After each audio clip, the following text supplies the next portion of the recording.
নমস্কার বন্ধুরা, কিচেন ক্যানভাসের তরফ থেকে আপনাদের সকলকে স্বাগত। আজকের রেসিপি চিংড়ি মাছ দিয়ে টাটকা পালং শাকের ঘন্ট। এই রেসিপিটা ভীষণ বাঙালির একটা জনপ্রিয় ও ফেভারিট রেসিপি। আর এই রেসিপিটা ঝটপট কিভাবে বানাতে হয় সেটা কিন্তু দেখতে হলে প্রথম থেকে শেষ অবধি আমার সঙ্গে থাকতে হবে, না হলে কিন্তু সঠিকভাবে বানাতে পারবেন না। এই শীতেতে গরম গরম ভাতের সঙ্গে এই পদটি অসাধারণ খেতে লাগে। আপনারা অবশ্যই একবার ট্রাই করতে পারেন। চলুন তাহলে রেসিপিটা শুরু করি। রেসিপিটা বানানোর জন্য এখানে নিয়েছি টাটকা পালং শাক 1 কেজি, আর নিয়েছি আলু, শিম, রাঙালু, গাজর, বেগুন আর কুমড়ো। সব সবজি আমি নিয়েছি।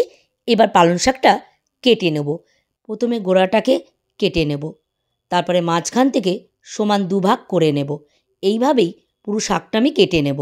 শাক কাটার সময় খেয়াল রাখবেন হলুদ পাতা থাকলে সেটা বাদ দিয়ে নেবেন। এবারে কিন্তু আমি শিমগুলো কেটে নিচ্ছি। এই দেখুন, আঁশটা কিন্তু শিমের এইরকমভাবে আস্তে করে বাদ দিয়ে দেবেন। আস্তে আস্তে ধরে ধরে ছাড়ালেই কিন্তু আঁশটা বেরিয়ে আসবে। এবার মাঝখান দিয়ে 2 টুকরো করে নেব, তাহলেই কিন্তু আমার শিম কাটা হয়ে যাবে। এবারে কিন্তু রাঙালুটা কাটবো। রাঙালুর খোসাটা ভালো করে ছাড়িয়ে নেব। নিয়ে কিন্তু খুব বেশি বড় বড় করে পিস করব না, মিডিয়াম সাইজের আমি কেটে নেব। বন্ধুরা, রেসিপিটা কিন্তু সঠিকভাবে বানাতে হলে আমার সঙ্গে কিন্তু প্রথম থেকে শেষ অবধি থাকতে হবে, না হলে কিন্তু ঠিক সঠিকভাবে বানাতে পারবেন না। রাঙালু আমার কাটা হয়ে গেছে। এবারে কিন্তু কুমড়োর গায়ের খোসাটা ছাড়িয়ে নিয়ে ঠিক রাঙালুর সাইজেই কিন্তু ছোট ছোট করে পিস করে কেটে নেব। কুমড়োর সামনের এই অংশটা কিন্তু বাদ দিয়ে নেব, এখানে দানাগুলো থাকে। এবারে ছোট ছোট করে আমি পিস করে কেটে নিলাম। এবার আমি বেগুন কাটবো। বেগুনের পিস কিন্তু একটু বড় করে কাটবো, যাতে বাকি সবজির সঙ্গে খুব তাড়াতাড়ি না গলে যায়। আর গলে গেলে কিন্তু একদমই ঘ্যাঁট মতন হয়ে যাবে, তাই একটু বেগুনের পিসটা বড় বড় রাখবো। গাজরটা কিন্তু আমার খোসা সারাতে লাগবে না, হালকা করে গাটা চেঁচে নিলেই হয়ে যাবে। এবারে গাজরের পিসগুলো ছোট ছোট করে কেটে নেব। পালং শাকে গাজর দিলে কিন্তু খেতে দারুণ স্বাদ হয়। আর কিন্তু দেবো আলু। আলু এখানে খুব বেশি দেবো না, খুবই কম পরিমাণে, যেহেতু এখানে অনেক সবজি পড়ছে বলে। আলুটাও আমি ডুমু ডুমু করে কেটে নেব। আর সবজিগুলো কেটে ভালো করে কিন্তু 2-3 বার পরিষ্কার জলে আমরা ধুয়ে নেব, আর জলটাও ঝরিয়ে নেব। এবারে কিন্তু মূলো দিচ্ছি। মূলোটার গায়ের খোসাটা ছাড়িয়ে নিয়ে ঠিক একই রকমভাবে ডুমু ডুমু করে কেটে নেব।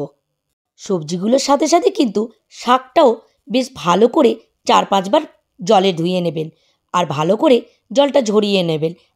আর দেবো এখানে কিন্তু কাঁচা লঙ্কা আর আদা।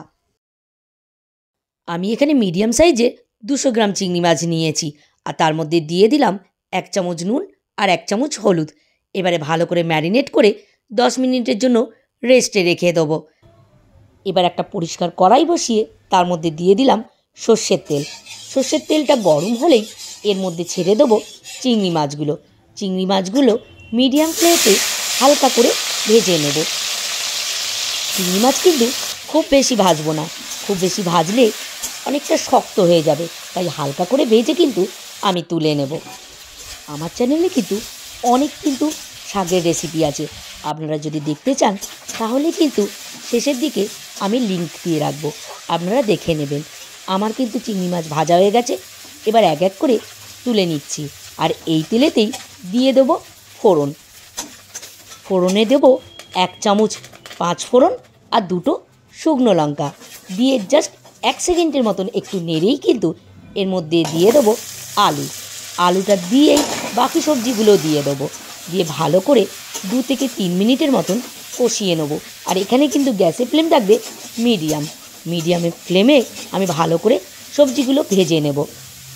2 মিনিট ভাজার পরে এর মধ্যে দিয়ে দেবো পরিমাণ মতন নুন, আর দেবো জিরে গুঁড়ো দেবো 1 টেবিল স্পুন, ধনে গুঁড়ো দেবো 1 টেবিল স্পুন, হলুদ গুঁড়ো দেবো 1.5 টেবিল স্পুন, দিয়ে ভালো করে কষিয়ে নেবো। আর গ্যাসের ফ্লেম করে দেবো একদমই লো। ভালো করে কষিয়ে নেওয়ার পরে এর মধ্যে দিয়ে দেবো আদা বাটা। আমি এখানে 2 টেবিল স্পুন আদা বাটা দিলাম। আদা বাটাটা দিয়ে জাস্ট একটু ভেজে নিয়েই এর মধ্যে দিয়ে দেবো জল ঝরানো পালং শাকটা। পালং শাকটা অল্প অল্প করে আমি মেশাবো। আজকের এই রেসিপিটা যদি আপনাদের ভালো লেগে থাকে তাহলে লাইক আর শেয়ার করতে ভুলবেন না। আর নিত্য নতুন রেসিপি দেখার জন্য আমার চ্যানেলটিকে সাবস্ক্রাইব করে বেল আইকনটিতে অবশ্যই ক্লিক করে দেবেন। তাহলে আমি যখনই নতুন কোনো ভিডিও আপলোড করব সর্বপ্রথম আপনাদের কাছে পৌঁছে যাবে। আমি এখানে সামান্য পরিমাণে জল অ্যাড করলাম। আর এবারে আমি ঢাকা দিয়ে দেবো প্রায় 10 মিনিটের মতন। 10 মিনিট পরে ঢাকাটা আমি এবারে খুলে দিচ্ছি। এই দেখুন শাকটা কেমন নরম হয়ে গেছে।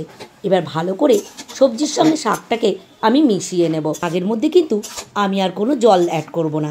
এই শাক থেকে যেই জলটা বেরোবে সেটাতেই কিন্তু বাকি সবজিটা সিদ্ধ হয়ে যাবে। এবার পরিমাণ মতন একটু চিনি দিলাম।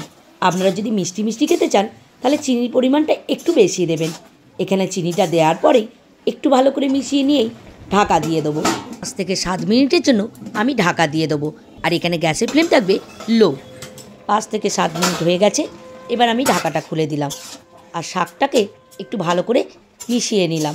এই দেখুন শাক থেকে কিন্তু বেশ জল বেরিয়েছে আর সবজি প্রায় সিদ্ধ হয়ে এসছে। এবার কিন্তু আমি আর ঢাকা দেব না। এর মধ্যে দিয়ে দেবো ভাজা চিংড়ি মাছগুলো। চিংড়ি মাছটা দিয়ে ভালো করে কষিয়ে নেবো। আর গ্যাসের ফ্লেম করে দেবো মিডিয়াম ফ্লেমে এতে আমি বাকিটা সিদ্ধ হতে দেবো। আর যতক্ষণ না জলটা শুকিয়ে যাচ্ছে আর তেল ছেড়ে দিচ্ছে ততক্ষণ কিন্তু আমি রান্নাটা করতে থাকবো। পালং শাকের রেসিপি কিন্তু বড়ি দিয়েও ভীষণ ভালো লাগে। আমি একদিন আপনাদের করে দেখাবো। এবার এর মধ্যে দিয়ে দেবো 5 থেকে 6খানা কাঁচা লঙ্কা মাঝখান দিয়ে চিড়ে দিয়ে ভালো করে মিশিয়ে নেব।